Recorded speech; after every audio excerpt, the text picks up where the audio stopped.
السلام علیکم دوستو، آج 16 جون 2026 دن منگلوار ہے۔ دوستو، آج کی یہ خبر صرف ایک بیان نہیں بلکہ پورے ملک کے حالات پر ایک سنجیدہ اور اہم پیغام ہے۔ جمعیت علماء ہند نے ایسا بیان جاری کیا ہے جس نے ایک بار پھر معاشرے میں بڑھتی ہوئی نفرت، فرقہ واریت اور عدم برداشت پر بڑا سوال کھڑا کر دیا ہے۔ دوستو، سوال یہ ہے کہ کیا کوئی ملک نفرت سے چل سکتا ہے یا پھر اصل طاقت انصاف، عدل اور بھائی چارے میں ہوتی ہے؟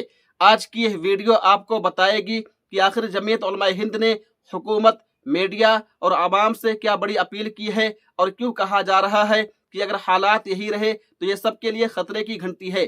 ویڈیو آخر تک ضرور دیکھیں کیونکہ بات صرف خبر کی نہیں ہے بلکہ ہمارے مستقبل کی ہے۔ جمعیت علماء ہند نے اپنے حالیہ بیان میں ملک کی موجودہ صورتحال پر تشویش کا اظہار کرتے ہوئے کہا ہے کہ معاشرے میں بڑھتی ہوئی نفرت، فرقہ وارانہ ماحول اور عدم برداشت ملک کے مفاد میں نہیں ہے۔ تنظیم نے واضح کیا کہ کسی بھی قوم اور ملک کی اصل بنیاد نفرت نہیں بلکہ انصاف، عدل اور آئینی اقدار ہوتے ہیں۔ اگر ملک میں انصاف کا نظام مضبوط ہو اور ہر شہری کو برابر حقوق ملے تو معاشرے میں خود بخود امن، بھائی چارہ اور استحکام پیدا ہوتا ہے۔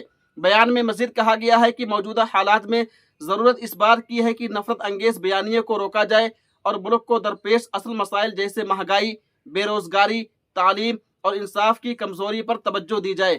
جمعیت علماء ہند نے حکومت، عدلیہ، میڈیا اور تمام سیاسی اور سماجی طبقات سے اپیل کی ہے کہ وہ ذمہ داری کا مظاہرہ کریں اور ایسا ماحول پیدا کریں جس سے قومی یکجہتی مضبوط ہو اور آئینی اصولوں کی پاسداری یقینی بنے۔ تنظیم کے مطابق ملک کی ترقی اور استحکام اسی وقت ممکن ہے جب تمام طبقات مل کر امن، انصاف اور بھائی چارے کے ساتھ آگے بڑھے۔ تو دوستو، یہ ہے جمعیت علماء ہند کا پیغام۔